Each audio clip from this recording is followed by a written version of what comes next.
اب بہت توجہ سے سنیے گا، وہ موضوع کا آغاز کر رہا ہوں۔ ہر کلام قرآن سے کرتی تھی، سوال دنیا کا ہوتا تھا، جواب قرآن سے دیتی تھی۔ تو مجمع نے خوب داد دی۔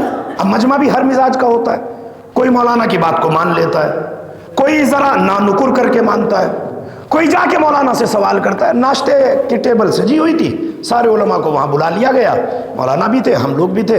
تو ایک صاحب آئے، انہوں نے آ کے کہا کہ مولانا ایک سوال کرنا ہے۔ کہا جی آپ نے بھی مجلس میں پڑھا کہ فضہ نے پوری زندگی جو بھی کلام کیا وہ قرآن سے کلام کیا، تو آپ ایک بات بتائیے، یہی جملہ اہل بیت کے لیے کیوں نہیں کہتے کہ مولا نے جو کلام کیا ہو وہ قرآن سے کلام کیا ہو، یا شہزادی نے جب جواب دیا ہو قرآن کی آیتوں سے جواب دیا ہو، یا امام حسن و حسین نے جب بھی کلام کیا ہو سوال ہوا ہو اور جواب قرآن سے دیا ہو؟ تو کیا ایسا نہیں ہو گیا کہ فضیلت آل محمد کو گھٹایا گیا ہو اور ایک کنیز کی فضیلت کو بڑھا دیا گیا؟ میں نے کہا اس بات کو مولانا سے کیا پوچھ رہی ہے، جواب تو میں دے دوں گا۔ میں نے کہا یہ بتاؤ قرآن حقیقت میں کیا ہے؟ اللہ اکبر۔ اب اگر آپ کی طبیعت آمادہ ہو، یقین جانیے دنیا میں جہاں پڑھا ہے لوگوں نے کھڑے ہو کے داد دی ہے۔ اب یہ نہیں دیکھوں گا کہ مجمع کتنا بیٹھا ہے، یہ دیکھوں گا کہ کون کب تک بولتا ہے۔ میں نے کہا یہ بتاؤ حقیقت میں قرآن کیا ہے؟ اصل میں قرآن ہے آل محمد کا قصیدہ۔ اللہ اکبر۔ اپنے منہ سے اپنا تعریف اچھی نہیں ہوتی، بھئی ہوتا کیا تھا؟ علی چادر اوڑھ کے بستر پہ سوئے، وَمِنَ النَّاسِ مَن يَشْرِي کی آیت آ گئی، علی نے تلوار نکالی میدان میں اترے، وَيُحَذِّرُكُمُ اللَّهُ کی آیت آ گئی، اہل بیت چادر میں آئے، اِنَّمَا يُرِيدُ اللَّهُ کی آیت آ گئی، علی نے حالت رکوع میں زکوٰۃ دی، اِنَّمَا وَلِيُّكُمُ اللَّهُ کی آیت آ گئی، علی دوش رسالت پر بلند ہوئے، الیوم کی آیت آ گئی۔ تو قرآن اصل میں قصیدہ ہے اہل بیت کا۔ اللہ اکبر۔ اب اگلا جملہ تو آپ کو سمجھ جانا چاہیے تھا، اپنے منہ سے اپنی تعریف اچھی نہیں لگتی۔ فضہ قرآن پڑھتی کب تھی؟ کبھی محمد کا قصیدہ، کبھی علی کا قصیدہ۔ ایک مل جل کے سلوات بھیجے عظمت محمد والے۔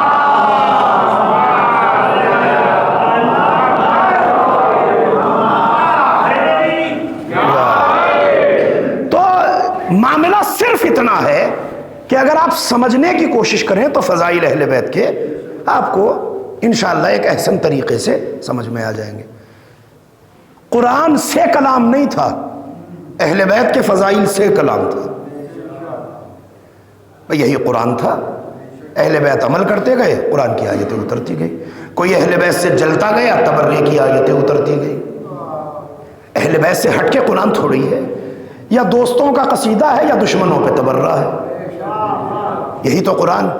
اچھا اب ایک ذہن میں سوال پیدا ہوتا ہے کہ صاحب چلیے مان لیتے ہیں کہ وہ قرآن سے کلام کرتی تھی، مگر مجلسوں سے ایک شعور پیدا ہوتا ہے، آدمی سنتے سنتے دلیل پہلے مانگتا ہے کہ صاحب دلیل کیا ہے۔ ایک دور کی رہنے والی، حبش کی رہنے والی آئی ہے 7 ہجری میں فتح خیبر کے بعد، اور اس دوران اس میں یہ کمال پیدا ہو گیا کہ یہ ہر بات کا جواب قرآن سے دینے لگی۔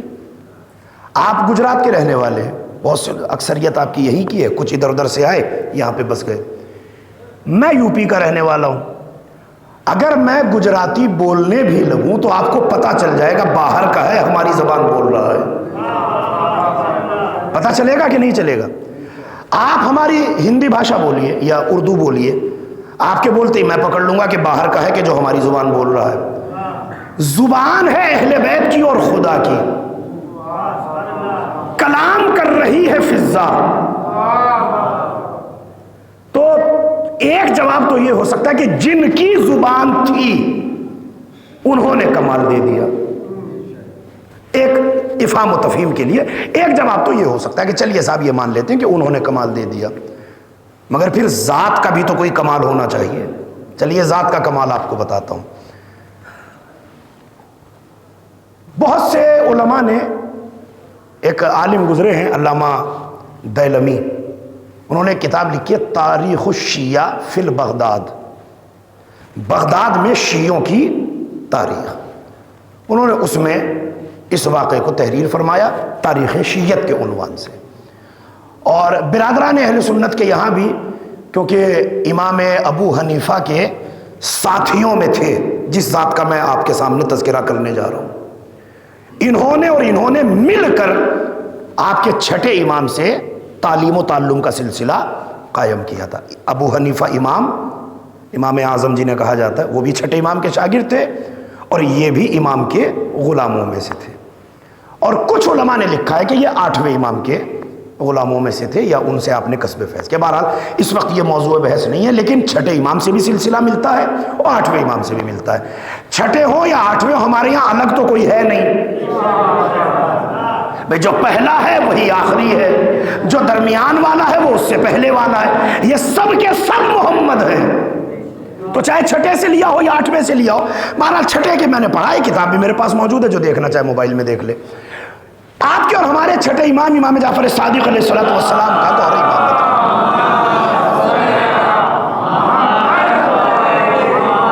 اب بتا صرف اتنا رہا ہوں کہ فضا میں یہ کمال کیسے پیدا ہوا کہ فضا کی زبان پہ ہر بات کا جواب قرآن سے آنے لگا۔ بہت توجہ سے سنیے گا، بڑے آرام سے پڑھوں گا، ایک ایک آدمی میری بات سن لے، سمجھ لے اور مجلس سے کچھ تحفہ لے کے چلا جائے تو میں سمجھوں گا کہ میرا آنا کامیاب ہو گیا۔ کل بہترین آپ نے سنا، بس کل جیسا آج تھوڑا سا سن لیجئے گا تاکہ میری محنت سوالت ہو جائے۔ امام کا دور ہے، اب ظاہر ہے کہ جب دور امام کا تو چاہنے والے بھی ہیں۔ امام کا ایک چاہنے والا تھا، ایک دور دراز میں گاؤں پڑتا تھا جس کا نام تھا کرخ کا رہنے والا امام کا ایک چاہنے والا۔ بیچارے کے حالات بگڑے، حالات اب 2-3 سال سے تو ساری دنیا ہی کے بگڑے ہوئے ہیں، اور اس وقت میں جو کبھی بھی اللہ کو نہیں پکارتا تھا ابھی وہ بھی مسجدوں میں بیٹھا ہوا ہے، کیونکہ مشکل میں ہر ایرا غیرہ یاد نہیں آتا، جو کام آتا ہے وہی یاد آتا ہے۔ تو اب اہل بیت سے بھی توسل بڑھ گیا، مسجدوں سے توسل بڑھ گیا، مجلسوں کا توسل بڑھ گیا، حالات بگڑے بیچارے کے۔ ایک دن گزرا، 2 دن گزرے، کھانے پینے کو اس کے گھر میں کچھ رہا نہیں، بچے بھوکوں مرنے کی نوبت آ گئی۔ اب یہ بیچارہ سر جھکا کے بیٹھا ہوا ہے، پریشان حال ہے، بے چینی میں ہے۔ اس کی زوجہ اس کے پاس آئی، آ کے کہتی ہے سر کیوں جھکا ہوا ہے؟ کہا 2 دن ہو گیا، نہ تو نے کچھ کھایا، نہ بچوں نے کھایا، نہ میں نے کچھ کھایا، بچے بھوکوں مرنے کی نوبت آ گئی۔ اب یہ بتا اس حالت میں تمہیں مرنے کیسے دوں؟ کاروبار کچھ ہے نہیں، راستہ کوئی نکل نہیں رہا۔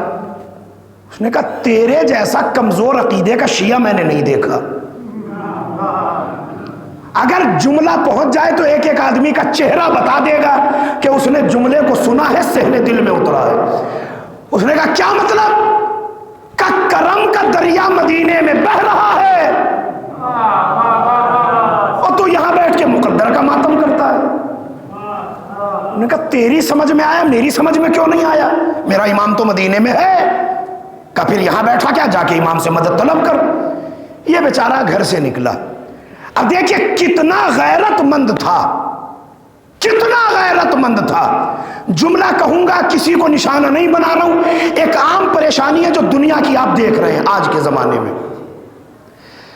پریشان تھا، شیعہ تھا، مگر کسی کے سامنے ہاتھ پھیلانے کو نہیں گیا۔ یہ غیرت شیعہ ہے جو 1400 برس سے دنیا دیکھ رہی ہے۔ حالات خراب تھے، بچے بھوکوں مرنے کی نوبت میں تھے، نہ کھانے کو کچھ تھا، نہ پینے کو کچھ تھا، پریشانی کا حال تھا، مگر کبھی کسی کے سامنے ہاتھ نہیں پھیلایا۔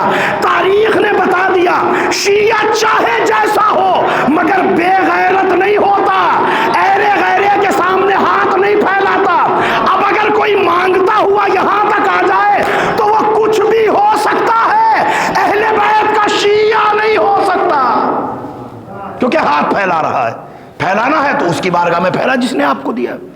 یہ اپنے گاؤں سے نکلا، کرخ یہاں جہاں رہتا تھا، اور یہ مدینہ منورہ پہنچا۔ جیسے آپ لوگ بیٹھے ہوئے ایسے امام کی بارگاہ سجی ہے، امام سامنے تشریف فرمائے، صدر محفل بنے ہیں امام، سارے صحابہ کرام بیٹھے ہیں، کچھ نہ کچھ امام سے سوال و جواب جاری ہے۔ امام کا فیض بے کراں جاری ہے، دنیا فیض اٹھا رہی ہے۔ اب یہ آیا بزم میں، اس نے دیکھا کہ وہاں جگہ ہے کونے میں، اس نے جوتے اتارے اور یہ کونے میں بیٹھ گیا۔ اب آیا تو تھا امام سے مانگنے، لیکن اتنا مجمع بیٹھے دیکھا تو اس کی غیرت نے گوارا نہ کیا کہ حاجت میری ہے، میرے امام کے علاوہ کوئی غیر سنے۔ جذبات کو دبا کے بیٹھ گیا، سر جھکائے رہا، مگر وہ بارگاہ بھی کیا کہ جہاں مانگنا پڑے بغیر مانگے نہ ملے۔ اس کو سر جھکائے دیکھا، امام نے کہا تو آیا ہے، ضرورت مند ہے، کیا بات ہے؟ انہوں نے کہا مولا بہت سے لوگ بیٹھے ہیں یہاں، شرمندگی اور خجالت کا احساس ہوتا ہے، کیسے کہوں ان لوگوں کے سامنے؟ امام نے کہا نہیں گھبرانے، یہ سب ہمارے اپنے ہیں، بول کیا کہنا چاہتا ہے؟ وہ کھڑا ہوا، آنکھوں میں آنسو آئے، کہتا مولا 2 دن ہو گیا میرے بیوی بچوں نے کچھ کھایا نہیں ہے، بھوکوں مرنے کی نوبت آ گئی ہے، اگر آپ 2 وقت کی روٹی کا انتظام کر دیں تو میرے بیوی بچوں کی جان بچ جائے۔ ایمانداری سے بتائیے امام کو کیا کرنا چاہیے تھا؟ فوراً اندر آواز دیتے، دسترخوان سجدہ کا پیٹ بھر کے کہا اپنے بیوی بچوں کے لیے لے کے جا، تیری جان بچنا بھی واجب ہے، ان کی جان بچانا بھی واجب ہے۔ یہی تو سوال کا جواب تھا۔ اچھا سخی تھا تو اتنا کر دیتا، ایک راشن کا کٹا بندھواتا اور مہینے بھر کا راشن اس کے گھر میں ڈلوا دیتا، یہ سخاوت ہو جاتی۔ امام نے یہ نہیں کہا کہ بیٹھو کھانا کھا، امام نے کہا ایک کام کر، وہ میری نالین رکھی ہے لے کے چلا جا۔ اللہ اکبر۔ اب جو مجلس میں بیٹھا یقیناً وہ یہاں رہے گا نہیں، کہ وہ میری نالین رکھی ہے لے کے چلا جا۔ اگر آپ کے اور میرے جیسا کوئی کمزور عقیدے کا آدمی ہوتا تو فوراً امام کی بارگاہ میں کھڑے ہو کے کہتا مولا مانگی روٹی ہے آپ جوتی تھما رہے ہو، مگر پکا شیعہ تھا، سمجھ گیا اگر امام نے نالین لے جانے کو کہا تو پھر نالین میں ہی میری مشکل حل ہو جائے گی۔ انہوں نے کہا ٹھیک ہے مولا، جلدی سے امام کو سلام کیا، سر کے اوپر امامہ رکھا تھا، امامے کو اتارا ایک طرف رکھا، پیروں میں نالین کو نہیں پہنا، امام کی نالین مبارک اٹھائی اپنے سر پہ رکھی، مولا کو سلام کیا، در دولت سے باہر نکل گیا۔ اب جیسے آپ سوچ رہے ہیں ایسے ہی اس مجمع نے سوچا۔ ایک صاحب ہمت کر کے کھڑے ہوئے، ہاتھ جوڑ کے کہتے ہیں فرزند رسول، آنے والے نے تو 2 وقت کی روٹی مانگی تھی، آپ نے نہ روٹی دی 1 دن کی نہ 2 دن کی، آپ نے کہا میری نالین لے کے چلا جا۔ امام نے تندیہ نگاہ سے دیکھا اور دیکھنے کے بعد کہا ہم نے نالین نہیں دی، ہم نے اتنا عطا کر دیا، اتنا عطا کر دیا کہ آنے والی 7 نسلیں اگر لٹاتی رہے تو نسلیں ختم ہو جائیں گی، خزانہ ختم نہیں ہوگا۔ امام نے کہہ دیا، جانے والے نے کچھ نہیں پوچھا، سر پہ نالین رکھی اور در دولت سے باہر نکلا۔ یہ میرا ہاتھ آپ کے سامنے جڑا ہوا ہے، بہت توجہ سے جو پیغام پہنچانا چاہتا ہوں، کیونکہ مجلسوں کا ایک مطلب پیغام بھی ہے۔ ایمانداری سے بتائیے، جب جا رہا تھا چلیے امامہ اتارا، سمجھ میں آتا ہے کہ امامہ اتار دیا، نالین سر پہ رکھی، پیروں میں جوتیاں کیوں نہیں پہنی؟ جوتیاں پہن کے جا سکتا تھا کہ نہیں جا سکتا تھا؟ عرب ہے، ریگزار ہے، تپتی دھوپ، چلچلاتا صحرا، جہاں پیر رکھے گا پاؤں جلے گا، پیروں میں چھالے پڑیں گے، سفر مشکل ہو جائے گا، سفر دشوار ہو جائے گا، مگر سفر کی صعوبتوں کو چھوڑا، پیروں سے نالین کو کیوں الگ کیا؟ اصل میں اس نے شیعوں کا عقیدہ بتایا کہ اگر تبرکات امامت کو اٹھانا ہو تو پھر پیر برہنہ ہونے چاہیے۔ آج کل کا تو مزاج یہ ہو گیا قوم کا کہ علم اٹھ رہا ہو، زیارت کرتے ہوئے بھی پیروں سے نالین نہیں اترتی، ابھی تو یہ حال ہے۔ تو یہ چلا یہاں سے، صاحب نے سوال کیا، امام نے جواب دے دیا، اس نے کچھ نہیں پوچھا مولا سے کہ مولا میں نے تو روٹی مانگی، آپ نے مجھے کہا نالین لے جا۔ اب یہ تیز قدموں سے چلتا چلتا چلتا چلتا اپنے گھر کی طرف بڑھا، عام راستہ ہے جہاں سے یہ جا رہا ہے۔ ادھر عرب کا بہت بڑا کاروباری جو کرخ کا رہنے والا تھا، ابھی نام نہیں بتاؤں گا، نام آگے چل کے آپ کو بتاؤں گا، وہ سامان تجارت فروخت کر کے واپس پلٹا، اونٹوں کے اوپر اس کا مال و دولت لدا ہوا ہے، سونا چاندی ہیرے جواہرات سب کا سب لوڈ ہے۔ یہ کھانے کے لیے رکا تھا، کھانا کھایا، ہاتھ دھونے کے لیے جو باہر نکلا تو اس نے دیکھا کہ دور سے ایک شخص دیوانہ وار دوڑتا چلا آ رہا۔ انہیں کہا پتہ نہیں کون ضرورت مند ہوگا، بیچارے کے پاس سواری نہیں ہے، چل میں اس کی سواری کا انتظام کر دوں تاکہ یہ اپنی منزل تک جلدی سے پہنچ جائے۔ لیکن جیسے جیسے فاصلہ کم ہوتا گیا اس کی آنکھیں سکڑتی گئی، کیونکہ جب اس کی نظر پڑی تو اس نے دیکھا کہ جو نالین یہاں ہونی چاہیے وہ سر پہ رکھی ہے۔ اب اگر آپ مجلس میں ہیں، جملہ آپ کی سماعتوں کے حوالے کر رہا ہوں اور پوری طاقت و توانائی سے میں پڑھ رہا ہوں، آپ تک دیکھتا ہوں پہنچتا ہے یا نہیں پہنچتا۔ اس نے دیکھا عجیب دیوانہ آدمی ہے، جو یہاں ہونی چاہیے وہ سر پہ ہے، اور جو سر پہ ہونا چاہیے تھا وہ تو سر پہ ہے نہیں، ننگے پیر نالین کو سر پہ رکھے ہوئے۔ اب جیسے جیسے فاصلہ کم ہوا، انہوں نے کہا بھائی رکو بھیا، ٹھہرو، کیا بات ہے، یہ بتا کہ تو دیوانہ ہے یا عقل مند ہے؟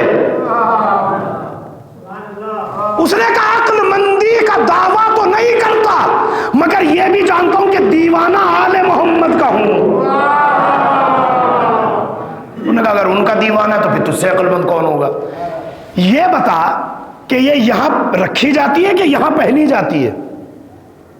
جو نالین تو سر پہ رکھ کے دیوانہ وار دوڑ رہا ہے، یہ پیروں میں ہونی چاہیے یا سر پہ ہونی چاہیے؟ سر تو امامے کی جگہ ہے، یہ تو پیروں میں ہونی چاہیے۔ اس نے کہا کہ اگر تجھے پتا چل گیا کہ نالین کس کی ہے تو تو بھی یہاں نہیں رکھے گا، تو بھی سر پہ رکھے گا۔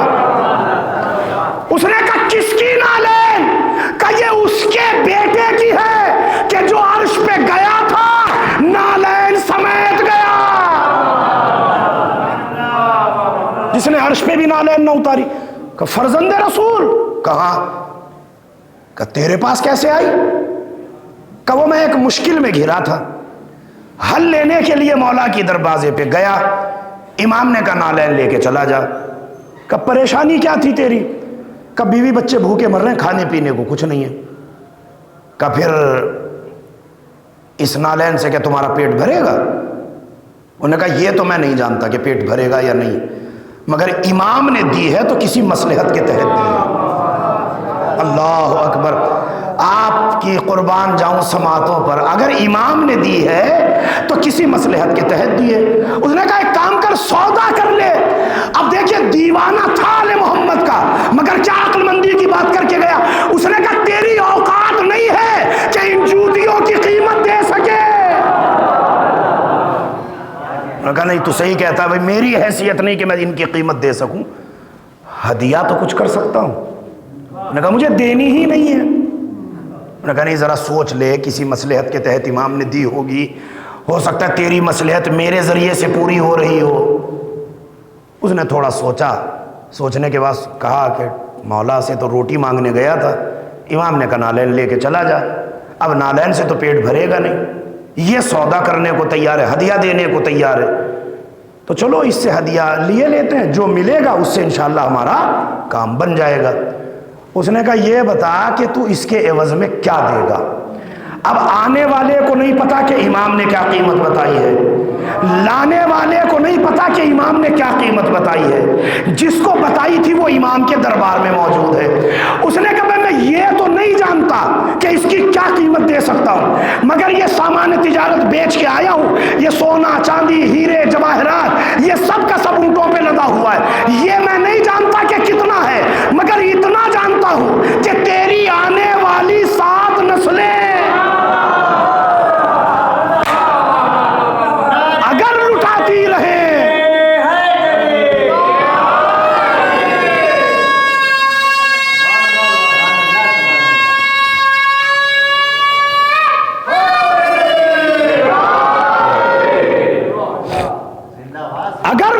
رہیں تو نسلوں سے یہ خزانہ ختم نہیں ہوگا۔ انہوں نے کہا 2 وقت کی روٹی لینے گیا تھا، 7 نسلوں کا انتظام ہو گیا، اس سے بہتر کیا چاہیے؟ اس نے نالین دی۔ اب اس نے اپنا امامہ اتارا، پیروں سے نالین کو برطرف کیا، امام کی نالین مبارک کو سر پہ رکھا، قطار ساری کی ساری اس کے حوالے کی۔ اب یہ چلا در دولت امام کی طرف، وہ چلا اپنے گھر کی طرف۔ اس نے کہا کہاں جا رہا ہے؟ کہ جس نے تجھے شہنشاہ بنایا اسی کی گداگری کو جا رہا ہوں۔ امام کے در دولت پہ آیا۔ جیسے ہر کوئی مجلس پڑھنا نہیں جانتا، ایسے ہی ہر آدمی مجلس سننا نہیں جانتا۔ یہ امام کے در دولت کی طرف چلا، سر پہ نالین رکھے ہوئے، وہی دربار سجا ہوا ہے، سارا کا سارا مجمع جو کہ تو بیٹھا ہے۔ امام کے دروازے پہ پہنچا، سلام کیا۔ اب بھرے مجمع میں کوئی سلام کرے، ہر کوئی مڑ کے دیکھتا ضرور ہے۔ مجمع نے مڑ کے دیکھا کہ نالین لے جانے والا کوئی اور تھا، لے کے آنے والا کوئی امام نے کہا تم؟ کہ مولا وہ آپ کا چاہنے والا جا رہا تھا، ہماری ملاقات ہو گئی، ہم نے سودا کر لیا، ہدیہ جو بنتا تھا وہ ہم نے دے دیا۔ اب امام نے نہیں پوچھا کہ ہدیہ کیا دیا، جس نے مولا سے پوچھا تھا وہ شخص کھڑا ہوا، کھڑا ہو کے کہتا ہے کتنا ہدیہ دیا؟ اب آنے والے نے اسے گھورا کہ تو کون؟ میں خامخواہ، لیکن اگر پوچھ رہا ہے تو اتنا سمجھ لے کہ اس کی آنے والی 7 نسلیں اگر دونوں ہاتھوں سے لٹاتی رہیں تو نسلیں ختم ہوں گی، خزانہ ختم نہیں ہوگا۔ امام نے کہا پھر یہاں کیا کرنے آئے ہو؟ کہ مولا بس آپ کی غلامی کا شرف چاہتا ہوں۔ امام نے کہا اسلام مساوات کا مذہب ہے، یہاں کوئی غلام نہیں، کوئی آقا نہیں۔ کہ مولا آپ نہ سمجھیں، میں تو اپنے کو سمجھ سکتا ہوں۔ امام نے کہا ٹھیک ہے، اس فکر پہ کسی کی کوئی پہرا نہیں ہے۔ کہ ٹھیک ہے مولا، پھر آپ کے در پہ اگر مجھے جگہ مل جائے تو میں غلامی کے فرائض انجام دوں۔ امام نے کہا ٹھیک ہے، جو تمہیں سمجھ میں آئے کرو۔ اب امام کی ہر ضرورت کو یہ آنے والا پورا کرنے لگا۔ نام لکھا ہے علماء نے تاریخوں میں معروف کرخی۔ کیا نام ہے؟ معروف کرخی۔ رہنے لگا، امام کو وضو کرنا ہوتا تھا، امام کہتے تھے معروف پانی لاؤ، پانی لے آیا۔ غسل کرنا ہوا، حمام سجاؤ، اس نے حمام کو آراستہ کر دیا۔ امام کو لیٹنا ہوا، اس نے بستر لگا دیا۔ نماز پڑھنا ہوئی، مصلی بچھا دیا۔ کہیں جانا ہوا، سواری کو تیار کر دیا۔ جو بھی معاملات تھے امام کے وہ سارے معروف کرنے لگا۔ اب ایک دن دوپہر کا کھانا کھا کے آپ کا مولا آرام کرنے کے لیے لیٹا، معروف فوراً دروازے کے پاس کھڑا ہو گیا کہ کوئی ڈسٹرب کرنے کے لیے نہ آئے۔ اب کریم کا دروازہ ہے، ضرورت مند تو جائیں گے۔ دریا کے پار کوئی جانے والا تھا، کسی مشکل میں تھا، وہ بیچارہ امام کے در دولت تک آیا، قدموں کی آہٹ کو معروف نے پہچانا، باہر نکلا۔ کیا بات ہے؟ کہ مولا سے ملنا ہے۔ کہ کیوں؟ کہ وہ میں پریشانی میں ہوں، مجھے اس کا حل چاہیے۔ تو معروف نے کہا پریشانی بتا۔ آنے والے نے پریشانی بتائی، معروف نے حل بتایا۔ آنے والا چلا گیا، مہینوں گزر گئے، مہینوں گزرے تو وہ چاہنے والا مولا کا ایک دن مولا کی بزم میں آ کے بیٹھا۔ اب وہ بیٹھا، کبھی ادھر نظر جاتی ہے، کبھی ادھر نظر جاتی ہے، کبھی ادھر دیکھتا ہے، کبھی ادھر دیکھتا ہے۔ امام نے اس کی آوارہ نگاہوں کو دیکھا، دیکھنے کے بعد کہا او تجھے پتہ نہیں ہے کہ یہ صراط مستقیم ہے، یہاں ادھر ادھر نہیں دیکھا جاتا۔ چاہتا کیا ہے؟ انہوں نے کہا فرزند رسول گستاخی کی معافی چاہتا ہوں، میں کسی غلط ارادے سے ادھر ادھر نہیں دیکھ رہا ہوں، میں آپ کے غلام کو تلاش کر رہا ہوں۔ کہ کون سا غلام؟ کہ معروف۔ کہ معروف سے تیرا کیا لینا دینا؟ وہ کہتا فرزند رسول ایک پریشانی میں تھا، آیا تھا، آپ آرام کر رہے تھے، اس نے بے آرام آپ کو کیا نہیں، پریشانی مجھ سے پوچھی، میں نے پریشانی بتا دی۔ کہ پریشانی کیا تھی؟ کہ مولا میرا گھر دریا کے اس پار ہے، ایک کشتی ہے جو جا چکی تھی، واپس آنے کی امید نہیں تھی، مجھے بیوی بچوں کے پاس پہنچنا تھا، میں آپ کے پاس آیا کہ کوئی اس میں اعظم تعلیم کر دے، آپ آرام کر رہے تھے، معروف باہر نکلا کہ پریشانی بتا، میں نے کہا مجھے دریا پار کرنا ہے۔ کہ پھر معروف نے کیا کیا؟ کہ مولا اس نے کہا کہ کچھ نہ کر، بس میرا نام لیتا جا، پانی پہ قدم رکھتا جا، راستہ بن جائے گا۔ امام نے کہا پھر کیا ہوا؟ کہ مولا بس میں نے کہا معروف معروف معروف معروف۔ کہ پھر؟ کہ مولا دریا میں راستہ بنا، میں نے دریا کو عبور کر لیا۔ امام نے کہا اچھا، کہ بلائیے پوچھئے معروف سے۔ امام نے آواز دی معروف۔ اب جلدی سے جناب معروف باہر آئے، ہاتھ جوڑ کے جیسے آقا کے سامنے غلام کھڑا ہوتا ہے ایسے کھڑے ہو گئے۔ جی فرزند رسول، اسے پہچانتا ہے؟ جانی پہچانی شکل اگر کہیں دوبارہ مل جائے تو نظروں کے ملتے ہی لبوں پہ مسکراہٹ آتی ہے۔ اور چہرہ دیکھا، جی مولا پہچانتا ہوں۔ کیسے؟ کہ مولا کچھ مہینوں پہلے یہ آیا تھا، پریشانی میں تھا اور آپ سے پوچھنا چاہتا تھا، میں نے اسے حل بتا دیا۔ پوچھئے کہ پریشانی حل ہوئی یا نہیں؟ کہ نہیں، وہ تو بتاتا پریشانی حل ہو گئی، مگر سوال یہ کہ تو نے پریشانی کا حل کیا بتایا؟ فضا میں کمال پیدا کیسے ہوا؟ ہر بات کا جواب قرآن سے دینے لگی۔ اب جملہ پڑھنے جا رہا ہوں، معروف نے کہا مولا میں نے اس سے کہا کہ وہ میرا نام لے پریشانی حل ہو جائے گی، امام نے کہا یہ بتا تو نے اسم اعظم کیوں نہیں بتایا؟ چل اسم اعظم نہیں بتا سکتا تھا، نہیں جانتا ہوگا، میرے جد کا نام تو جانتا تھا، اسے کہتا کہ میرے جد علی کا نام لے، مشکلیں خود ہی راستہ چھوڑ دیتی ہیں، تو نے میرے جد کا بھی نام نہیں بتایا، حجت وقت میں ہوں، کم سے کم میرے نام کا ورد بتاتا، تو نے میرا بھی نام نہیں بتایا، اپنا نام کیوں بتایا؟ معروف نے ہاتھ جوڑے، ہاتھ جوڑ کے کہتا مولا ایک بات بتائیے، آپ اپنی ضرورتوں میں کسے پکارتے ہو؟ کہ تجھے۔ وضو کا پانی کس سے مانگتے ہو؟ کہ تجھ سے۔ غسل کا پانی کون لاتا ہے؟ کہ تو۔ کھانا کون لگاتا ہے؟ کہ تو۔ دسترخوان کون سجاتا ہے؟ کہ تو۔ بستر کون بچھاتا ہے؟ کہ تو۔ کہ مولا آپ انصاف فرمائیے کہ جو نام ایک معصوم کی زبان پر صبح و شام گردش کرے، اب میں تو جملہ کہہ چکا، شاید آپ نے توجہ نہیں کی، مولا جو نام ایک معصوم کی زبان پر صبح و شام گردش کرے، کیا اس میں اتنا کمال نہ ہوگا کہ دریا واسطہ دے دے؟ ابھی بھی آپ نہیں سمجھے؟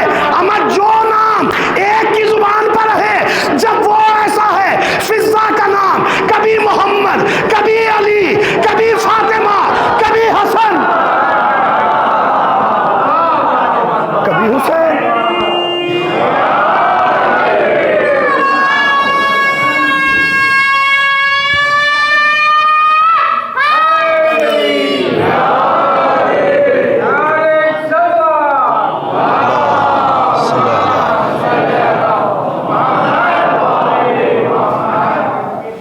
مولا جو نام ایک معصوم کی زبان پر صبح و شام گردش کرے، کیا اس میں اتنا کمال نہیں ہوگا کہ دریا راستہ دے دے؟ آپ خود سوچئے، ایک معصوم کی زبان پر گردش کرنے والا نام اگر معجز نما ہو سکتا ہے تو پنجتن کی پاکیزہ زبانوں پر جو نام مستقل آتا ہو، پنجتن جسے پکارتے ہوں، کیا اس نام میں اتنا کمال نہیں ہوگا کہ بس وہ آئے اور متکلمہ بالقرآن بن جائے؟ کون سے تعجب کی بات ہے، یہ تو بارگاہ ایسی ہے۔ ہو سکتا ہے کہ کوئی آدمی جس کا شیعوں سے تعلق نہیں ہے، اہل سنت سے یا کسی اور مسلک سے ہے، وہ یہ کہے کہ صاحب یہ کتاب آپ کی ہے، یہ روایت آپ کے گھر کی ہے، یہ راوی آپ کے گھر کا ہے، امام آپ کے گھر کے ہیں، امام کا غلام آپ کے گھر کا ہے، ہم نہیں مانتے کہ ایسا ہو جائے گا، یا ہمارے اوپر یہ کوئی دلیل یا کوئی حجت نہیں ہے، چلیے آپ کے گھر سے بات کرتے ہیں۔ وہ خطابت کیا کہ جو جھوٹے کو جھوٹے کے منزل تک نہ پہنچائے، آپ کے گھر سے بات کرتے ہیں۔ عالم اسلام کا بہت ہی بڑا نام جو صحابیت کے عہدے میں خلفاء سے بھی آگے نکل گیا، حضرت ابو ہریرہ رضی اللہ تعالی عنہ۔ ہمارے یہاں کسی کی توہین کا مزاج ہی نہیں ہے، کسی کی توہین کی جائے، دعا ہی تو کر سکتا ہے آدمی کہ اللہ راضی ہو جائے، اللہ کی مرضی ہے راضی ہو کہ نہ ہو۔ آپ بھی دعا کر لیجئے، ہم بھی دعا کر لیں، آپ بھی کہتے رہیے رضی اللہ، ہم بھی کہتے رہے رضی اللہ، اللہ راضی ہو جائے، اللہ راضی ہو جائے، ہو کہ نہ ہو اللہ کی مرضی، ہر کوئی اپنی مرضی کا مختار ہوتا ہے، اللہ راضی ہو کہ نہ ہو۔ آپ کے اذان عالیہ میں ہوگا غالباً گزشتہ سال محرم کے عشرے کے ختم ہونے کے بعد پاکستان میں یزید جیسے ملعون کو رضی اللہ بھی کہا گیا، علیہ السلام بھی کہا گیا، اور خلیفۃ المسلمین کہا گیا، ولی امر مسلمین کہا گیا، اور نہ جانے کن کن القاب کے ساتھ یزید کو یاد کیا گیا۔ ذہنوں میں ہوگا آپ کے 19 محرم یا 18 محرم کو کراچی کی سڑکوں پہ ایک جلوس نکلا تھا، آوارہ کتوں کا جلوس، آپ کے ذہنوں میں ہوگا، ساری دنیا ڈر گئی تھی اس جلوس کی طاقت اور تعداد کو دیکھ کر، ڈرے ہم لوگ بھی تھے، مگر ایک جگہ دل مطمئن تھا کہ تعداد دشمن کی چاہے جتنی ہو، لیکن حسینی اگر 72 ہو تو بھی کافی ہے. آپ کا بھی دل مطمئن رہا ہو. خوب رضی اللہ کے نعرے لگائے گئے. مرحوم علامہ ناصر عباس صاحب قبلہ کے سامنے بھی یزید کو رضی اللہ کہا گیا تھا. مرحوم نے بڑا خوبصورت سا جملہ کہا تھا, خدا غریق رحمت فرمائے. اب جملہ ایک مرحوم خطیب کا ہے, میرا جملہ نہیں ہے. جتنا ثواب ہوگا مرحوم کے کھاتے میں جائے گا. اب دیکھنا یہ ہے کہ آپ سنتے کیسے ہیں. جب یزید کو رضی اللہ کہا گیا تو علامہ ناصر عباس نے بڑا خوبصورت جملہ کہا, اچھا ہوا کہ تم نے یزید کو رضی اللہ کہا, اس رضی اللہ کی اوقات کا پتہ تو چلا. مل جل کے سلوات بھیجے عظمت محمد والے.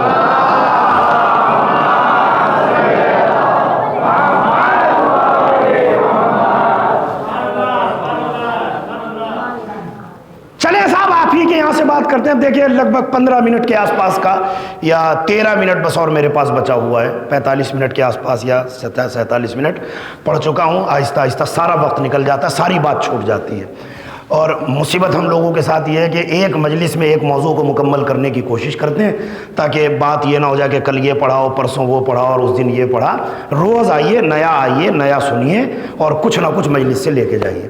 چلیے صاحب, حضرت ابو ہریرہ رضی اللہ تعالی عنہ, اختلاف روایات کے ساتھ علماء اہل تشیع کی روایت کے اعتبار سے اگر مقررات کو الگ نہ کیا جائے, ساری حدیثوں کو ایک جگہ جمع کیا جائے, 16,000 سے زیادہ پیغمبر سے روایت کرنے والا راوی, 16,000 حدیثوں سے, روایتوں سے زیادہ اس نے پیغمبر سے روایتیں کی ہیں. سمعت عن رسول اللہ, قال رسول اللہ, رویت عن رسول اللہ. جتنی جملوں کا حدیثوں کا آغاز ہوا ہے ابو ہریرہ کی, میں نے سنا پیغمبر سے, میں روایت کرتا ہوں پیغمبر سے, میں نے سنا کہ پیغمبر نے فرمایا. ایسی کم سے کم 16,000 حدیثیں جو علماء تشیع نے لکھی ہیں, جن میں مقررات بھی ہیں اور جو ایک مرتبہ وارد ہوئی ہے وہ بھی حدیث ہے. اہل تسنن کے اعتبار سے 8,349 حدیثیں کہ جو ابو ہریرہ نے پیغمبر سے سنی ہے اور نقل کی ہے, اور 6,000 کے آس پاس ایسی حدیثیں کہ جن میں کوئی اور بھی واسطہ تھا, ابو ہریرہ نے ان سے سنا اور نقل کیا. لگ بھگ 14,000 کے آس پاس حدیثیں. ان کی روایت کو مان لیجیے, ہمارے یہاں زیادہ ہے, انہوں نے کم لکھا کہ 14,000 کے آس پاس حدیثیں انہوں نے نبی کریم سے نقل کی. اب میرا سوال آپ سے یہ ہے, کتنے دن نبی کے ساتھ رہے, کتنا عرصہ نبی کے ساتھ رہے؟ فتح مکہ کے موقع پہ مسلمان ہوئے, فتح مکہ کے 18 مہینے کے بعد پیغمبر اکرم کی وفات ہے. 18ویں مہینے میں غالباً, اس سے زیادہ وقفہ بنتا ہی نہیں پیغمبر کا فتح مکہ کے بعد. ایک ہی حج تھا, حج کر کے آئے, غدیر کا اعلان کیا, 28 صفر کو پیغمبر کی وفات ہو گئی. تو لگ بھگ 18 مہینے پیغمبر کے ساتھ رہے. آپ بتائیے کہ 18 مہینے میں 14,000 حدیثیں کوئی آدمی کسی ذات سے روایت کر سکتا ہے؟ ہم نے کہا صاحب اتنا کیسے ہوا کہ آپ نے نہیں دیکھا, انہوں نے 18 مہینے پیغمبر کے ساتھ گزارے. تو اب یہیں پر ٹکے رہنا. اگر کوئی 18 مہینے محمد کے ساتھ رہ جائے تو 14,000 حدیثیں یاد کر لیں. فضہ نے 4 سال 5 مہینے محمد کے ساتھ, 4 سال 7 مہینے 15 دن فاطمہ کے ساتھ, 33 سال علی کے ساتھ, 43 سال حسن کے ساتھ, 53 سال حسین کے ساتھ.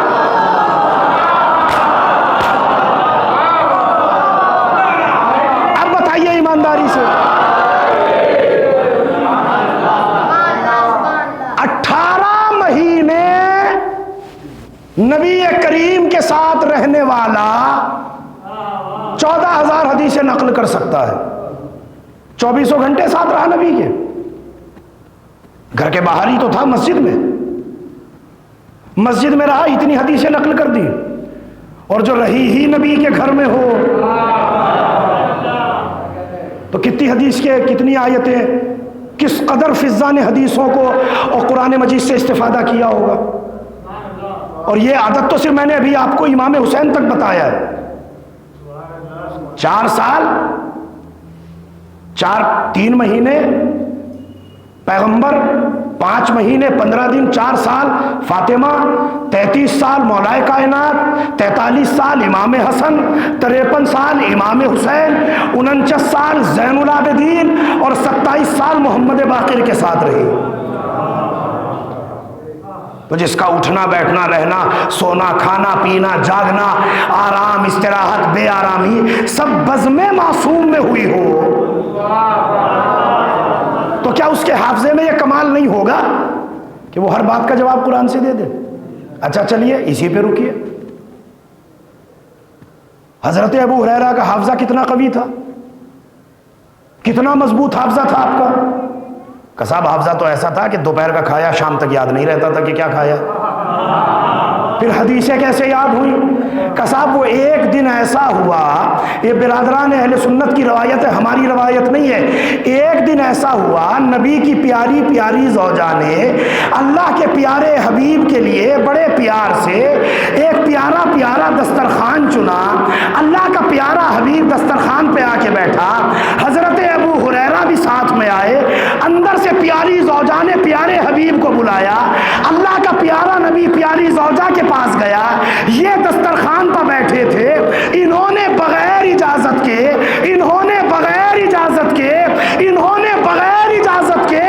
نبی کا جھوٹا دودھ پی لیا، حافظہ قوی ہو گیا، اما جو نبی کے دسترخوان پر چرا کے کھائے، جب وہ ایسا ہے تو جو جنت سے منگا کے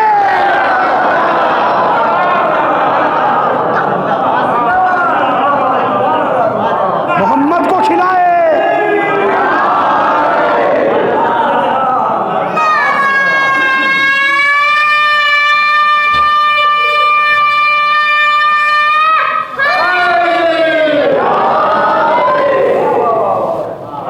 اس میں کیا کمال ہونا چاہیے؟ کم ہو سکتا ہے؟ اچھا بالکل سائنٹیفک بات آپ کی آنکھوں کے سامنے کی، ایمانداری سے بتائیے، رہتی ہے بزم پنجتن میں فضا، اور صرف پنجتن نہیں، اسی میں شہزادی زینب بھی ہے، بی بی ام کلثوم بھی ہے۔ پنجتن تو اپنی جگہ پر، یہ 2 مخدرہ معظمہ بیویاں بھی تو ہیں، ہے کسی زبان میں طاقت کے جو ان کو یہ کہے کہ یہ غیر معصومہ ہے؟ ایسی بزم کے جہاں معصوم ہی معصوم ہوں وہاں رہتی ہیں فضا۔ آپ ایمانداری سے بتائیں، آپ آکسیجن انہیل کرتے ہیں، سانس لیا آکسیجن اندر گیا، آپ کا منہ کھلا کاربن ڈائی آکسائڈ باہر آ گیا۔ اب میں جملہ کہنے جا رہا ہوں، اگر میں پہنچا سکا، آگے کی جتنی بات رہ گئی انشاءاللہ پھر کبھی کسی زندگی کے موقع پہ یا موڑ پہ عرض کروں گا۔ بہرحال اب آخری مرحلہ ہے بس تقریر کا۔ آکسیجن اندر جاتا ہے، کاربن ڈائی آکسائڈ منہ کے ذریعے باہر آتی ہے۔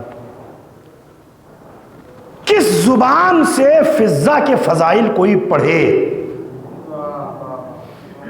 جو سانسیں پنجتن کے دہن اقدس سے باہر آتی تھیں، ان سانسوں کو فضا انہیل کرتی تھی۔ کتنا بڑا کمال ہوگا۔ جناب جابر جوفی ایک درزی تھے، کپڑا سیتے تھے، ایک دن کپڑا سی رہے تھے، ادھر سے امام کا گزر ہوا، تو آپ نے دیکھا ہوگا کہ آدمی اکثر آواز اچھی ہو نہ ہو، یہ تو عام آدمی ہے، ہر آدمی کے ساتھ ہوتا ہے، کچھ نہ کچھ گنگناتا رہتا ہے جب تنہائی میں ہوتا ہے۔ اب وہ کپڑا سل رہے تھے، کپڑا سلتے سلتے وہ کچھ گنگنا رہے تھے، امام کا گزر ہوا، امام نے کہا جابر کیا کر رہے ہو؟ کہ مولا کپڑا سل رہا ہوں۔ کہ کپڑے کو نہیں، وہ تو میں دیکھ رہا ہوں، جو گنگنا رہے ہو یہ؟ کہ آقا دل بہلا رہا ہوں۔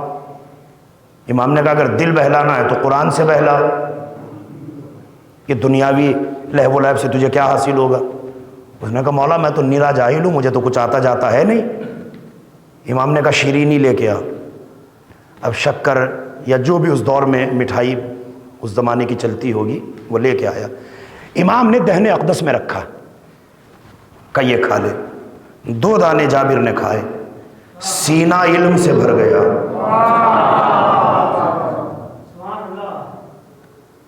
اور سینہ ایسا علم سے بھرا کہ 2 منٹ کے بعد پریشان ہو گیا، جنگلوں کی طرف نکلا۔ اب جو مولا کے فضائل پڑھنا شروع کیے تو جنگلوں نے سننے سے منع کر دیا کہ ہم ان فضائل کو برداشت نہیں کر سکتے۔ پریشان ہوا، دیکھا عاقب، دیکھا مولا مسجد میں بیٹھے ہیں، امام کے سامنے سینہ چاک کر کے پہنچا، کہتا مولا آپ نے مجھے آخر ایسا کیا کھلا دیا، سینہ علم سے ایسا بھر گیا کہ برداشت نہیں ہوتا۔ امام نے سینے پہ ہاتھ رکھا کہ تجھے رات تک کا صبر مل جائے گا، رات میں جب پھر تیرا سینہ تنگ ہو تو میرے گھر پہ آ جانا، میرے جد کے فضائل تو پڑھنا، میں سنتا رہوں گا۔ جن کے ہلکا سا جھوٹن میں یہ اثر ہو تو جن کی چھوڑی گئی سانسوں کو فضا لے رہی ہو، فضا کا مقام کیا ہو؟ بات ختم ہو گئی۔ آخری مرحلہ رہی درے جناب زہرا پر، اور اس انداز سے رہی کہ کائنات میں کوئی فضا کی برابری کر نہیں سکا۔ آخری تحفہ دے رہا ہوں، یاد رہ جائے میرے حق میں دعا ضرور کر دیجیے گا۔ جناب سلمان کو فضا اپنا بھائی کہہ کے پکارتی تھی، یہ سگے بہن بھائی نہیں تھے، ایران کا رہنے والا، حبشہ کی رہنے والی، بھائی بہن کا رشتہ بنتا ہی نہیں ہے۔ جیسے آپ ہر آدمی کو بھائی کہہ کے پکارتے ہیں، یہ ولایت والا رشتہ ہے، محبت علی والا۔ ولایت کی بنا پہ جیسے آپ ہر ایک دوسرے کو بھائی کہتے ہیں، عمر میں آپ سے بڑا ہے چھوٹا ہے لیکن آپ بھائی کہہ کے پکارتے ہیں، نہیں بھیا کہہ کے پکارتے ہیں، یہ ولایت والا رشتہ۔ فضا بھی بھائی کہتی تھی۔ ایک دن جناب سلمان اصحاب صفہ کے ساتھ بیٹھے تھے، فضا کسی کام سے نکلی اور نکلتے نکلتے جناب فضا کو جناب سلمان نے سلام کیا۔ اب ہر بات میں فضا جناب سلمان کو جواب دیتی تھی، آج بھی جواب دیا، بڑا الٹا جواب دیا۔ وعلیک السلام یا اخی سلمان زادک اللہ علما من العرفان، میرے بھائی اللہ تجھے بھی سلامت رکھے، اللہ تیرے علم میں اضافہ کرے، اللہ تیری معرفت میں اضافہ کرے۔ یہ دعا میرے جیسے کے لیے ہوتی تو برابر تھی، لیکن جو ایمان کے 10ویں درجے پہ ہو تو معرفت تو مکمل ہے اس کی، تبھی تو 10ویں درجے پہ ہے۔ فضا کہہ رہی تیرا علم تک کی تو چل سکتی ہے، علم تو اللہ کے علاوہ مکمل دنیا میں کسی کے پاس نہیں ہے۔ اہل بیت کو بھی اس نے اپنے سے ایک درجہ نیچے رکھا تاکہ اللہ اور بندے کا فرق بنا رہے۔ تو اللہ جیسا علم تو کسی کے پاس ہے نہیں، تو علم تو سب کا بڑھ سکتا ہے، لیکن یہ کہنا کہ تیری معرفت میں اضافہ کرے، تن بدن میں تو آگ لگنا تھی۔ جناب سلمان کھڑے ہوئے کہ ہر بات کا الٹا جواب دیتی ہو، جانتی ہو ایمان کے کون سے درجے پہ ہو؟ کہاں جانتی ہو؟ 10ویں درجے پہ ہو۔ کہا پھر اب بتا میری معرفت کیا زیادہ ہوگی، مولا کو پہچان کے ہی تو 10ویں درجے تک آیا۔ تو جناب فضا نے جناب سلمان کو ان کی حیثیت بتائی ہے۔ اب آپ سوچئے گا، سوچتے رہیے گا، اگر ذہن و دل و دماغ میں بات اتر جائے تو آپ کا ہاتھ بھی اٹھ جائے گا، زبان بھی چل جائے گی۔ فضا نے کہا سلمان حیثیت کو پہچان۔ کہا کیا حیثیت پہچانوں؟ کہا معراج سنی ہے؟ کہا ہزاروں مرتبہ۔ کہا معراج میں کیا ہوا؟ کہا اللہ کا رسول اللہ سے ملنے کے لیے گیا۔ کہا گیا کہاں تک؟ کہا پردے کے ادھر رہا۔ کہا میرا مولا کہاں تھا؟ کہا پردے کے پار۔ کہا بس اپنی اوقات کو پہچان، تو فاطمہ کی دہلیز کے باہر آ سکتا ہے، اندر نہیں آ سکتا۔ میں فاطمہ کی دہلیز کے اندر رہتی ہے۔ جو نور فاطمہ قیامت کے دن بھی کوئی نہیں دیکھ سکتا، وہ 24 گھنٹے میری آنکھوں کے سامنے رہتا۔ کہاں تیری معرفت، کہاں میری معرفت۔ اتنا جناب زہرا سے قریب تھی فضا، اتنا قریب تھی کہ جناب زہرا سلام اللہ علیہا نے آپ کو کبھی کنیز نہیں سمجھا، بہن کہہ کے پکارتی تھی۔ اور ایک موقع وہ ہے کہ جب فاطمہ نے آپ کو بہن نہیں کہا، اماں کہہ کے پکارا ہے، جب پہلو پہ جلتا ہوا دروازہ گرا ہے،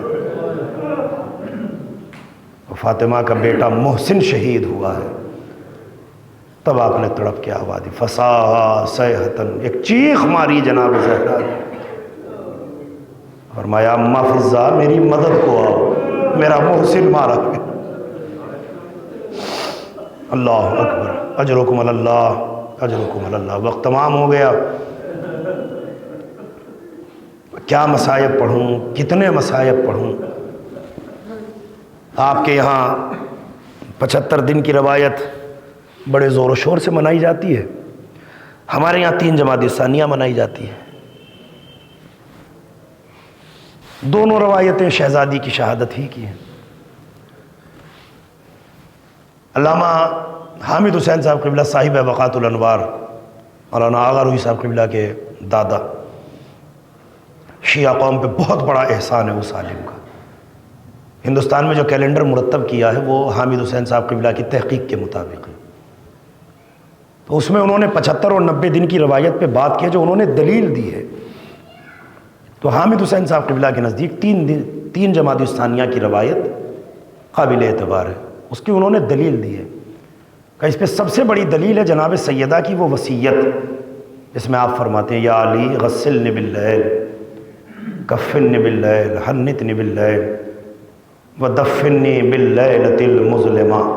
یا علی رات میں غسل دینا، رات میں حنوط کرنا، رات میں کفن دینا، اور میرا جنازہ اندھیری رات میں اٹھانا. تو اگر 13 جمادی الاول کی تاریخ کو مانا جائے تو 13 کا دن گزر کے جناب سیدہ کی تدفین ہوئی ہوگی، اور 14ویں میں چاند مکمل ہوتا ہے. چاند مکمل ہوتا ہے تو آپ کو روشنی برابر دکھائی دیتی ہے، اس میں اندھیرا نہیں ہوتا. لیکن 3 جمادی الثانیہ کو اگر مانیے تو ان پہلی تاریخوں میں چاند بالکل اندھا ہوتا ہے، بالکل اندھیری رات ہوتی ہے. روایات کہتی ہیں پہلو پہ ہاتھ ہے، لبوں پہ تسبیح ہے، اور بار بار جناب سیدہ کو ایک ہی خیال آتا ہے. مولا کائنات سے بھی اکثر وصیتوں میں آپ نے یہی فرمایا ابو الحسن میرے حسین کا خیال رکھنا. میرا حسین میرا بڑا لاڈلا ہے، اس کی مصیبتیں اس کے جد نے بتائی ہیں، میں ان مصیبتوں کو یاد کر کر کے روتی ہوں. ابو الحسن حسین سے بڑے پیار سے پیش آنا، کبھی غصہ نہ کیجیے گا، اور اگر دوسری شادی فرمائیں تو ایسی عورت کا انتخاب کیجیے گا کہ جو میرے حسین کا خیال رکھے. اللہ اکبر. عزیزو، نہ پڑھنے کی طاقت ہے نہ پڑھنے کی ہمت ہے. آنسو زبان سے پہلے نکل آتے، کلمات بعد میں عطا ہوتے ہیں، آنکھیں پہلے ڈبڈبانے لگتی ہیں. اتنی عظیم شہادت ہے جناب سیدہ کی، میں کن لفظوں میں بیان کروں آپ سے. مولا کائنات کا ایک جلیل القدر صحابی ہے جس کا نام ہے اصبغ ابن نباطہ. جانتے کون سا راوی ہے؟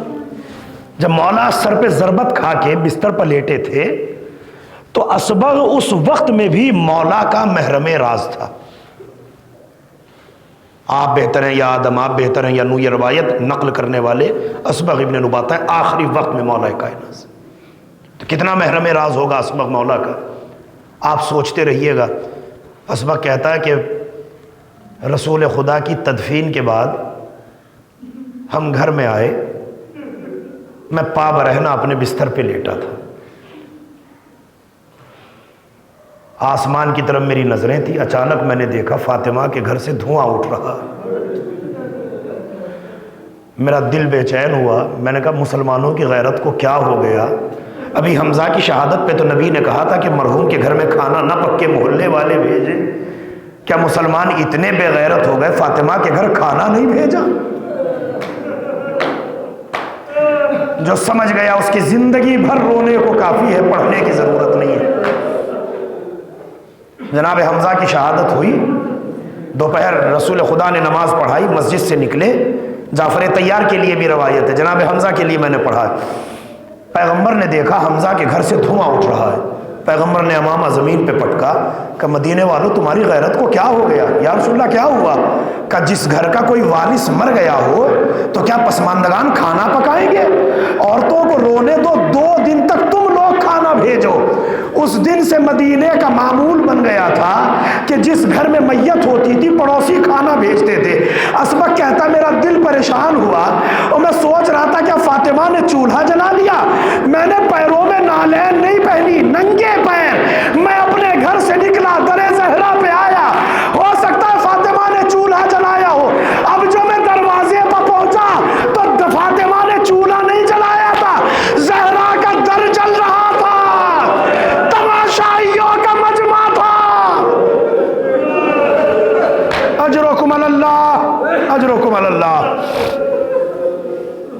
تمام ہو گئی عزیز و مجلس، آخری جملہ مجلس تمام کر رہا ہوں.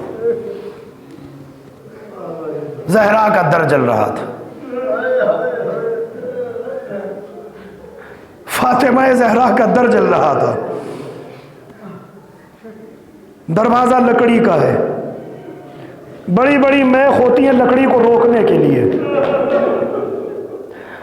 جو صاحبان اولاد یہاں بیٹھے ہیں انہوں نے دیکھا ہوگا عورت جب حالت حمل میں ہوتی ہے تو کتنی احتیاط کرنا ہوتی ہے. جلدی سے وزن نہیں اٹھاتی، جلدی سے سیڑھیاں نہیں چڑھتی، جلدی سے کوئی بھاری بھرکم چیز نہیں اٹھاتی، بڑی زحمت کی چیزوں سے پرہیز کرتی ہے. مگر ہائے زہرا کی مصیبت، علی کے گلے میں رسی کا پھندا ڈالنے کو ظالم دروازے پر کھڑے ہیں. دروازہ جل رہا ہے، فاطمہ نے جلتا دروازہ پکڑا، قنفذ نے تازیانہ مارا. اب جو دروازے پر لات پڑی، میخ پہلو فاطمہ میں گڑی.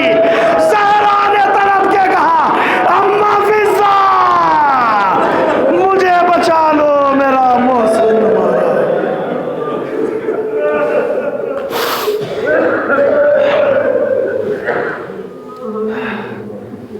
سيعلم الذين ظلموا أي منقلب ينقلبون. إنا لله وإنا إليه راجعون.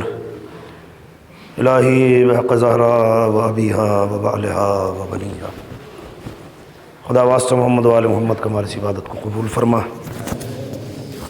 اس مجلس اعزا کے صدقے سے جہاں جہاں مولا کے چاہنے والے آباد ہیں ان کے جان مال عزت و آبرو کی حفاظت فرما. پروردگار جہاں جہاں عزائے فاطمیہ کا فرش بچھایا جا رہا ہے، پروردگار اس فرش پہ آنے والوں کو، شرکت کرنے والوں کو تمام دنیا کی آخرت کی بلاؤں سے محفوظ فرما. یہ واسطہ محمد و آل محمد کا جو بیمار ہے سجدے کا بے علاج ہے، ہمارے وارث کے ظہور میں تاجیل فرما، ہمیں ان کے ناصروں میں شمار فرما. تیری بارگاہ کا خصوصی دعا ہے میرے مالک، جس بیوی کی کنیز کا تذکرہ کیا ہے، جس بیوی کے مسائل پڑھے، جس سے ہماری آنکھوں میں آنسو آئے، پروردگار جو اس کی زہرا کا واسطہ، اس کی قبر جنت البقیع میں بے سر و سامان، بے صاحبان، نہ کوئی درخت ہے نہ کوئی عمارت ہے. پروردگار جلد از جلد ایسے اسباب مہیا فرما کے آگے شان جنت البقیع کی تعمیر، تب تک موت نہ دے جب تک جنت البقیع کی زیارت نصیب.